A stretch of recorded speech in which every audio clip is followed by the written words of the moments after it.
Welcome to On Top of PR with Jason Mudd, presented by Review Maxer. Hello and welcome to On Top of PR. I'm your host, Jason Mudd with Axia Public Relations, and today we're joined by Doug Filaroski. Doug is the Senior Communications Representative with Citizens Property Insurance Corporation. Doug is a person I've known for a long time when he was a past journalist. He's covered presidential campaigns, government corruption, and the growth in Florida. He now works as a corporate storyteller. He's had stints at a Fortune 500 company, a regional chamber of commerce, and then he moved on to internal, external, and crisis communication for Citizens Property Insurance in Florida. Doug, welcome to the show. Welcome, Jason. You're right. We've known each other for a little while now. I don't want to age either one of us, but yeah, we do. We go back a few years. Nice to see you. We've reached that age where somebody was asking me the other day, well, how do you know so-and-so? And I'm like, I can't remember a time that I didn't know this person. So I can't really pin it down on a particular year. And I feel the same, about us. I'm pretty sure we met when you were writing for the American City Business Journals. Yes.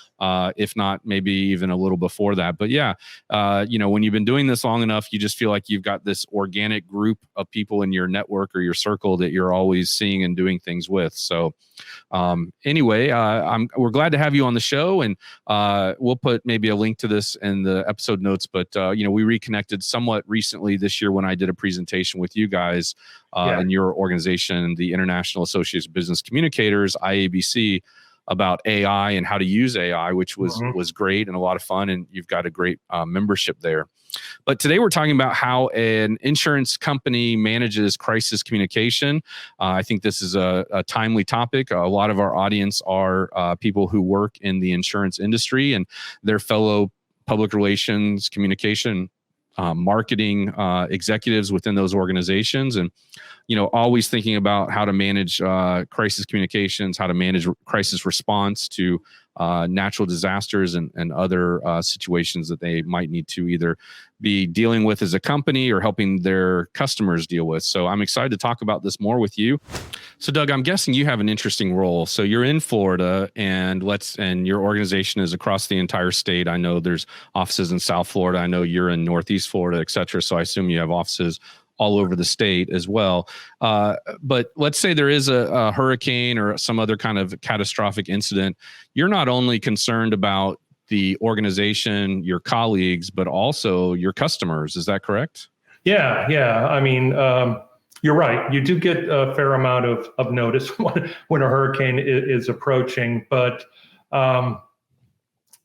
we do. We always tell our people to take care of themselves first, but that's for not to be overly dramatic, but that's our Super Bowl. When a hurricane shows up. In fact, There was one a few weeks ago, Hurricane Debbie, and to believe it or not, we've got one today that made an approach. It's not going to hit us. It's headed for the New Orleans area, Hurricane Francine. But that's when we go into overdrive. We plan all year for it. And as I said, we feel a great responsibility. We're a taxpayer-backed organization, and that's why we were created, to help people out and when they're facing this tough situation. Mm-hmm. And so, other than hurricanes, what other things are kind of on your radar of preparatory work or of concern? Just a lot of things that other insurers face. You talk about from a communication standpoint, I assume. Sure. And we do a lot of messaging about fraud. That is a bigger cost to insurance companies than most people probably would realize. That is, so we do campaigns surrounding fraud and educating people that, I don't know, probably other parts of the country don't face this, but when they come around your neighborhood, these roofing companies and tell you they can give you a free roof at your insurance company's expense, more times than not, that's a misuse of your insurance policy. So there's a lot of things like that occur in the insurance world, and we're educating people about it. We're educating people about the people that get caught doing this and how they're doing it, just so people know that we're out there watching, and people get arrested and go to jail for that. And again, that's just because it's a big cost, and that cost gets passed on to the consumer. So we're trying to educate people about fraud. Gotcha. I think that's called assignment of benefits. Is that right? Yes. Excellent. Because that's something a lot of people don't know about. Fortunately, about 2 years ago, the legislature was finally convinced that that's not a good thing. That's when, say, a roofer comes to your home and they knock on the door. They say, that roof up there is looking pretty ratty. And you're like, I thought it looked great. But sure enough, they climb up, they find something wrong with it. And they say, hey, just sign this piece of paper and I'll take care of the insurance for you, because they're hard to deal with. And what that piece of paper is, you're assigning all rights to them. They'll inflate the claim. They'll make up damage to your roof. The legislature caught on to that, and that actually got outlawed. But that's not to say that folks don't, still go around and tell you can get something for nothing when that is not actually the case. Nice. Well, let's get into your role and your recommendations. So, you just mentioned, you're clearly watching a hurricane now and things like that. So, kind of walk me through your process, right? Are you always have a finger on the pulse of weather events that are occurring that might impact Florida? And, what's your routine for that and your internal process? Sure. Yeah, it's an interesting question. We're always watching the weather, company-wide and then within our communication division, because we've got people that actually are scheduled around the clock. We've got sort of shifts that we do to keep an eye on the weather, because as soon as one makes landfall, there's a communication. We kind of, I don't know if you realize, but insurance is meant to be sort of peace of mind. When you buy a piece of property, if the worst happens, you've got insurance and it can cover you, but it's not meant to be purchased as a hurricane is making landfall. So actually, as a hurricane is making landfall, if you don't have insurance, we kind of flip the switch on that. So as soon as that happens, we flip the switch. You can no longer buy a policy, and we send out communications related to that. But in a more broad way, we keep an eye on the weather, and we send out communications that let folks know that we're going to be there if something bad happens to their property, and that happens before a hurricane strikes. And then after it's struck, we again remind folks that if you've got damage and whatnot, we'll be out there, we'll take a look at your property, and we'll compensate you as quickly as possible. So that's basically what we're doing in those times. Okay, gotcha. Yeah. And so talk to me about, first of all, I'm interested in the shifts. So how are the shifts delegated? Is there really somebody watching for weather reports at 1:30 or 4 a.m.?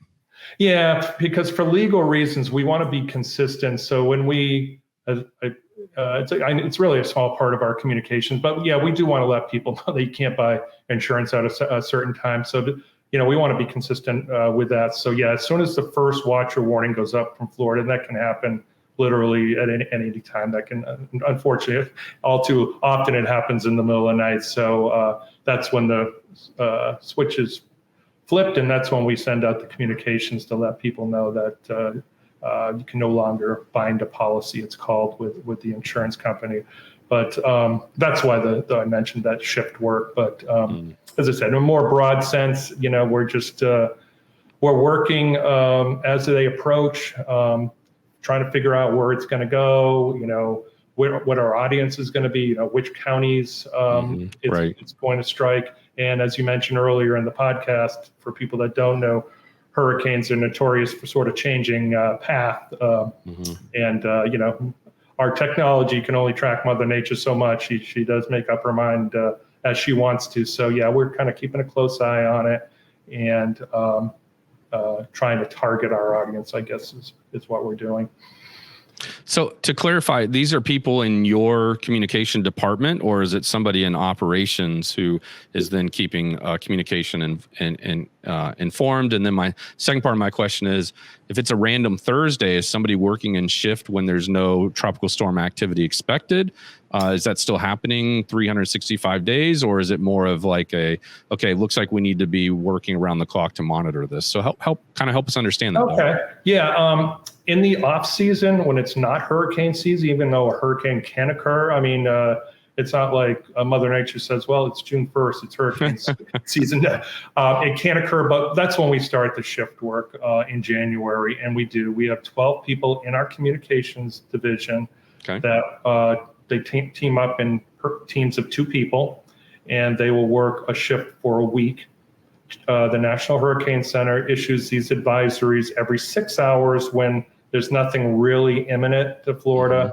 And then they issue them every 3 hours when there's one that's approaching. And these teams of 2 people check those advisories every 3 hours. Okay. Yeah, and they're all these are our communications employees.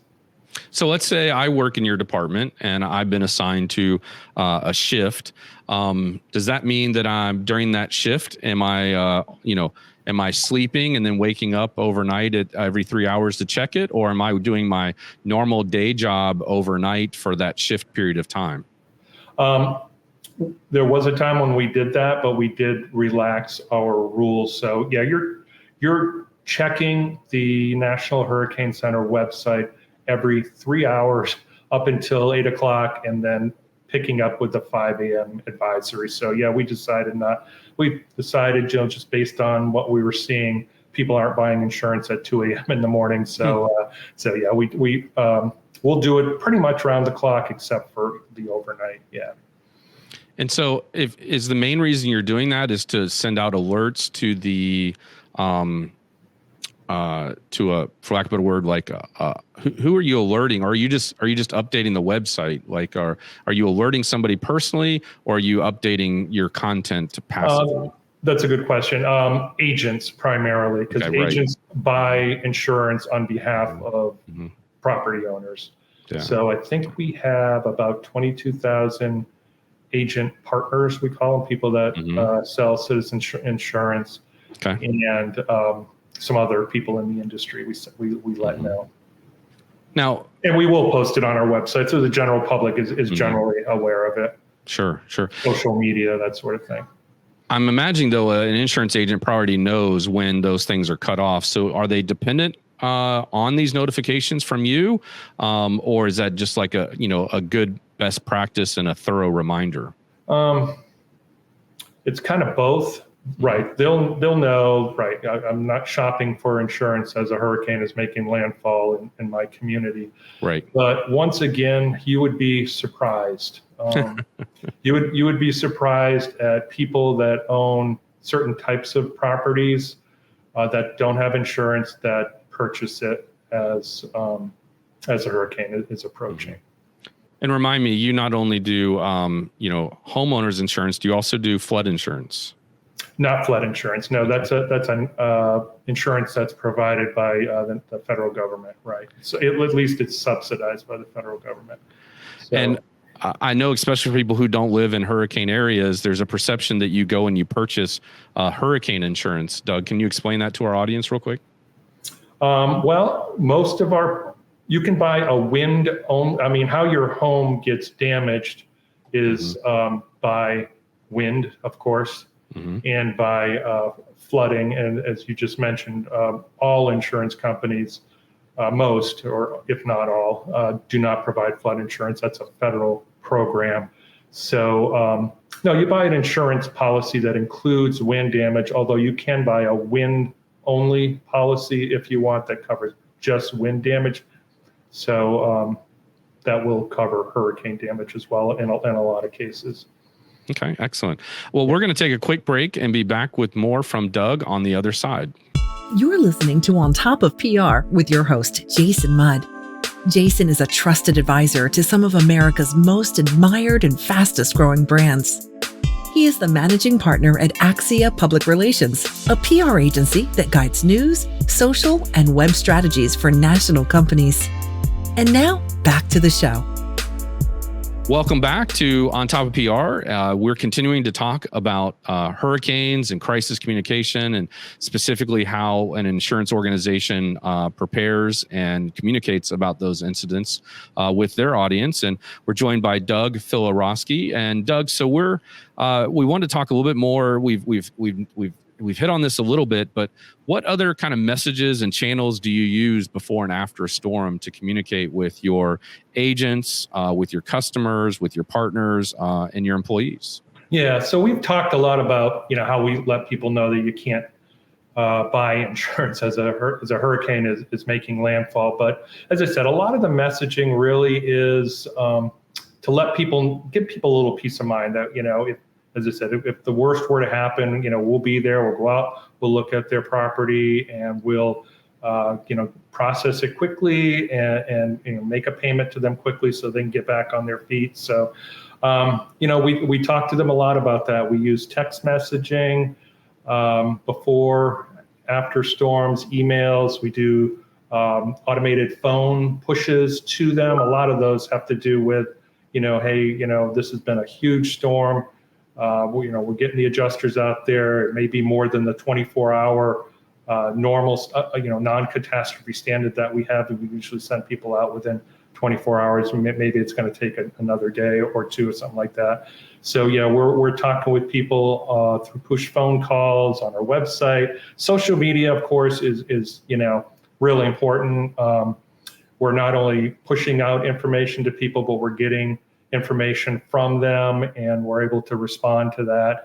And as I said, most of the messaging really is, giving them a sense of confidence that we're gonna be there and be there quickly and gonna help them get back on their feet.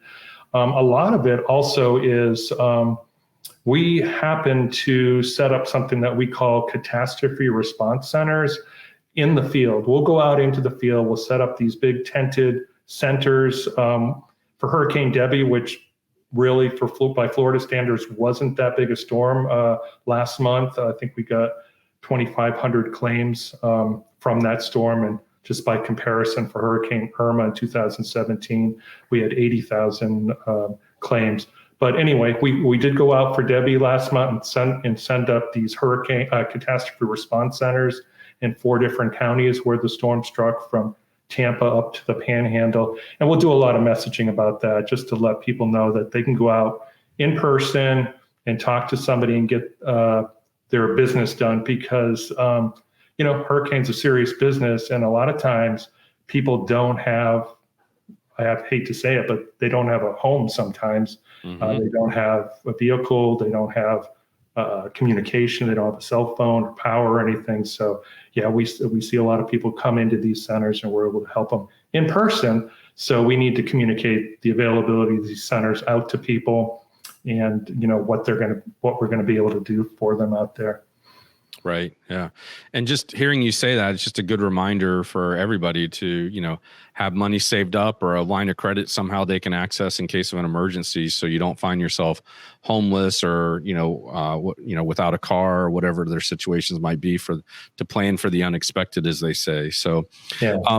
So what tips, tricks, advice, or otherwise would you give to your colleagues, maybe who work at other insurance companies, or maybe people in the profession who have to do crisis communication, management and preparation? What are some of the things you've learned in your stint with this organization? I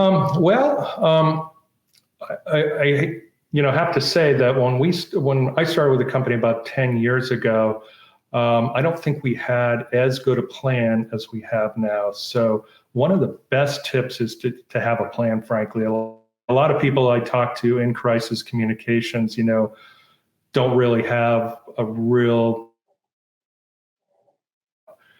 formal plan. They don't have templates, for communications, because a lot of these communications I'm talking about have been templated out.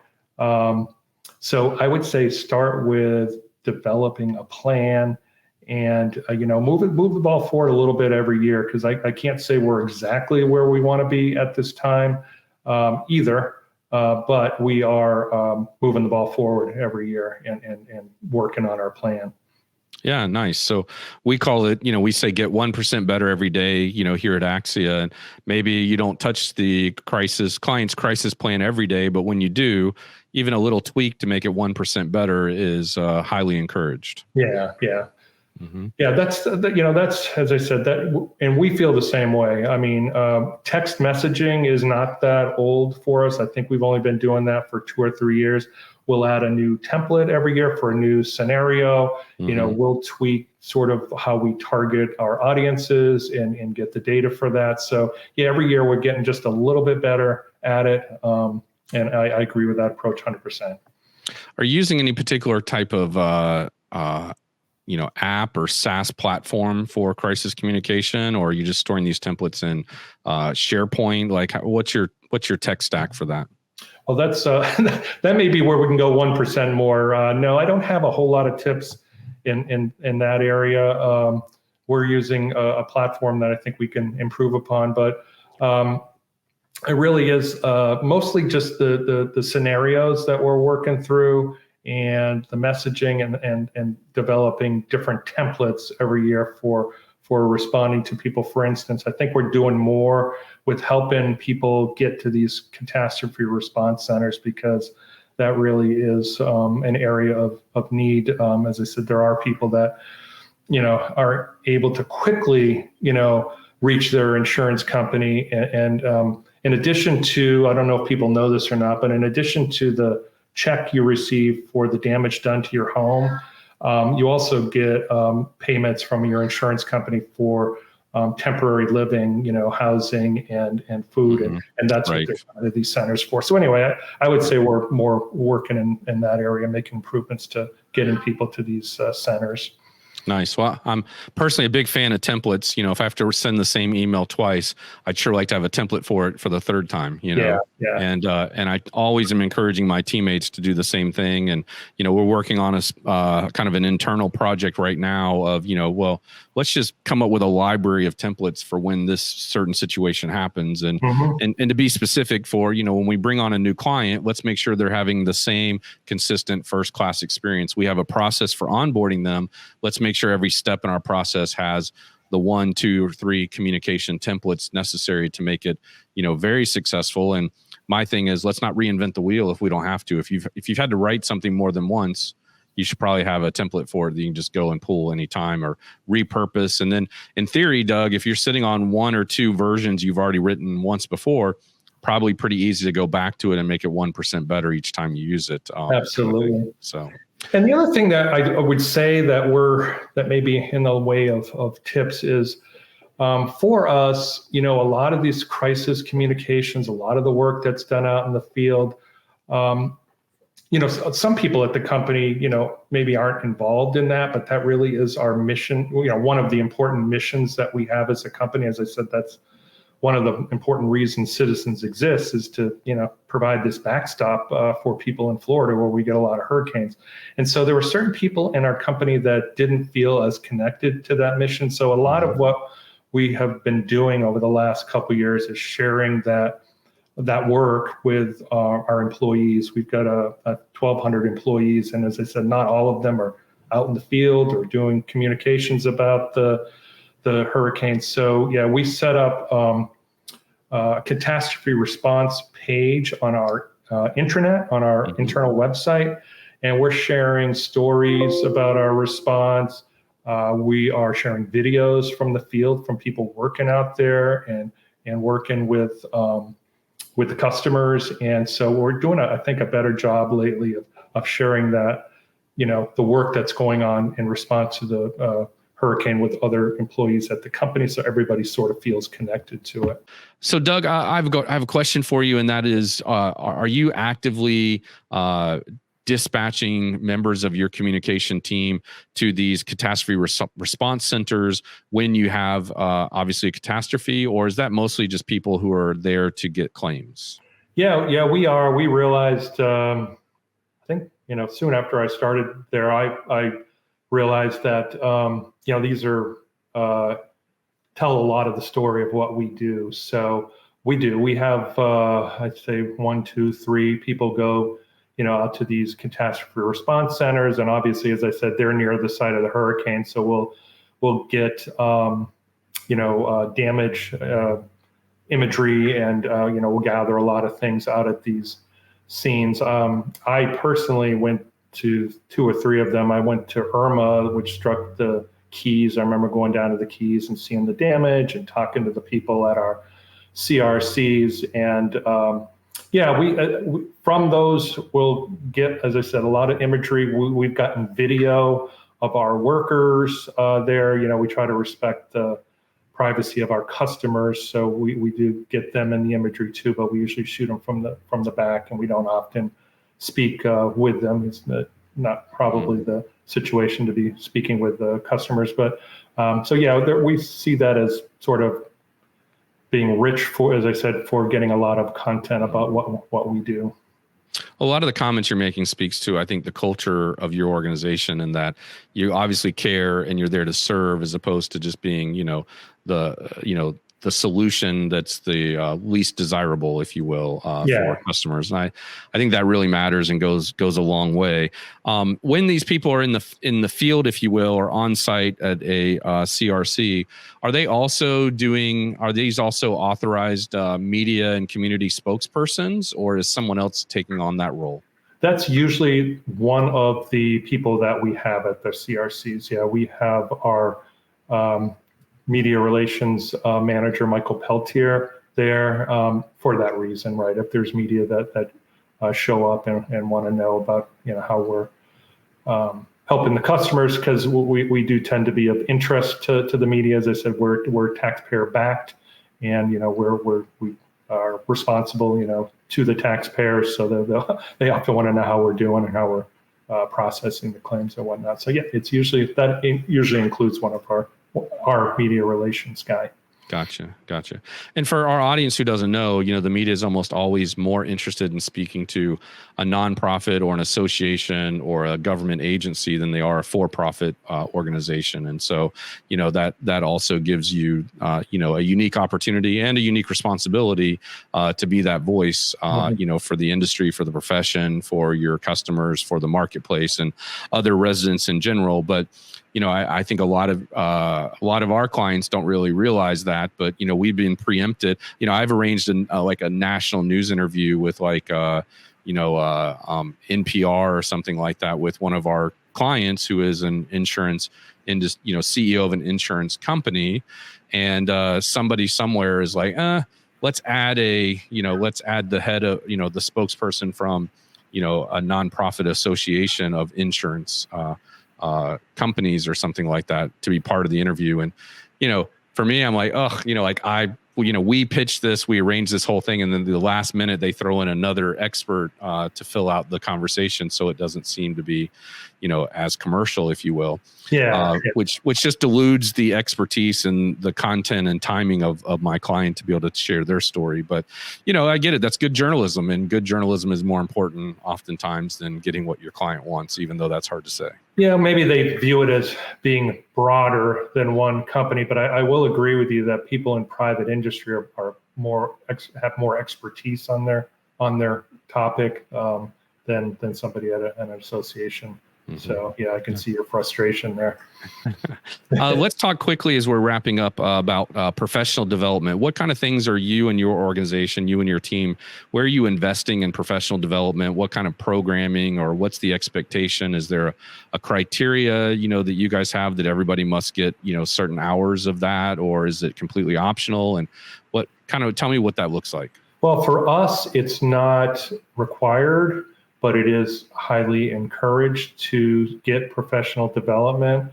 I feel like that's the case across the division, our communications division. We have 35 people, and I feel like I hear from most of them that they're encouraged to train. For me, I can speak for myself.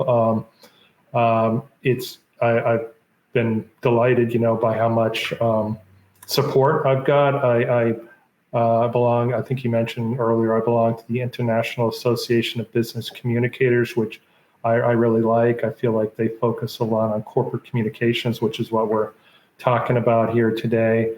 I don't know if you like to mention certain companies are not, but I do like Reagan Communications. I like their training. I like them all. And a lot of what I'm learning about is probably become familiar to your audience now. And you're very good on this topic too. I've seen a presentation by you, but a lot of what I've been learning about lately is AI. I really feel like that's the big thing in our industry now, and it's really going to change the way we do our jobs. So I've been investing a lot of time in AI. Yeah, and a tip I'll just give our audience right now is we were talking earlier about templates, right? And so you could go into AI and just say, hey, I tend to send this email often. Could you come up with a template for it? Or, what am I missing from it? Or how could I make this template, a little bit better, kind of thing. And one thing that we've been doing a lot of here recently is taking recorded interviews just like this, taking the transcripts, uploading it into AI and say, hey, summarize this for us. One of the things we're doing right now is we're saying, hey, take this audio recording and summarize it into a client conference report, including what was discussed, what were the deadlines, what are the action items, and who's responsible for them. And it's far from perfect, but it's way better than staring at a blank screen and saying, okay, how do I summarize this meeting, right? So if you've got somewhere that you can get a head start with, I think that's very valuable. So I agree with you wholeheartedly in that. I'm kind of just getting into it now. But one of the things, right, that I've identified as being really valuable is, somebody gives you a lot. I mean, they give you meeting notes. They give you, maybe some articles that have been written on certain topics. So you've got a lot of text and a lot of stuff to go through. I like starting with giving that to AI and asking them to summarize it. At least it gets you started. You've got a sort of an outline. I mean, you may be able to write it, and usually you can write it a lot better. But it's good for taking a lot of data and streamlining it for you.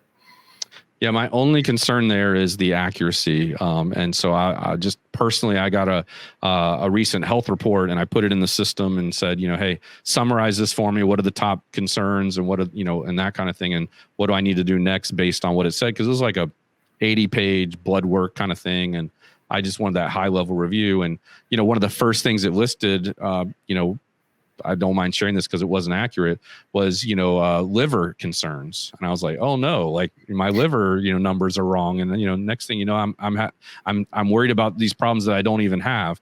And so when I dove into the report a little deeper, when I was able to meet with my doctor, he's like, I don't see anything about liver. Where did you get that from? And I wanted to be like, well, I put it in AI and it came back. And so you just have to be careful with the accuracy of the information. So wow. So so it just made an error.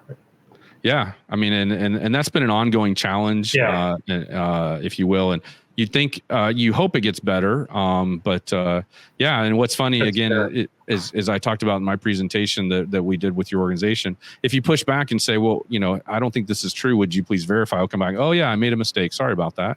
So I don't know how, in theory, we used to always say computers don't make mistakes, right? The humans make mistakes. And so I guess somewhere there's a gap in the program, but I would just forewarn you because, I had I wouldn't say a panic attack, but I was certainly nervous. What's going on with my liver? Why am I suddenly having liver problems? And then I would agree with you. No matter what it says, you need to double check. I mean, at least it's streamlined it for you. Just go in and make sure that you agree with maybe the hierarchy of what it's given back to you and the accuracy. I agree. Mm-hmm.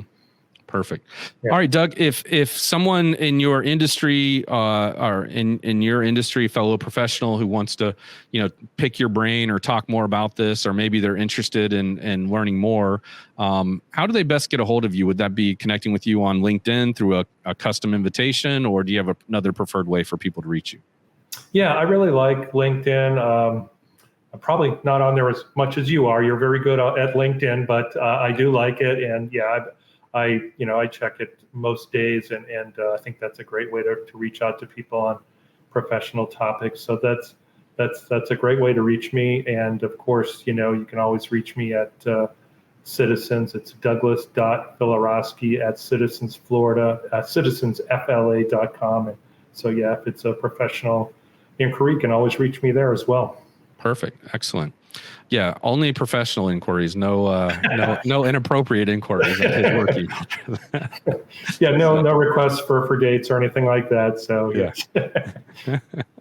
Yeah. All right. Well, good. Doug, thank you for joining us for this episode. I really appreciate you being here. And with that, I'm going to wish our audience that they have much success in whatever endeavors that they are pursuing in this moment. And I hope this episode was helpful to them in learning more about crisis communication, the insurance industry, whatever it is that caused them to tune in today. I hope we met and exceeded their expectations. If you have a friend or colleague that would benefit from this episode, please share it with them. And please feel free to leave us a review if you found this episode helpful. We would really appreciate it. And it will help us reach even more individuals who are interested in staying on top of PR. With that, this is Jason Mudd from Axia Public Relations signing off. Thank you so much for participating. This has been On Top of PR with Jason Mudd, presented by ReviewMaxer. Be sure to subscribe so you don't miss an episode, and check out past shows at ontopofpr.com.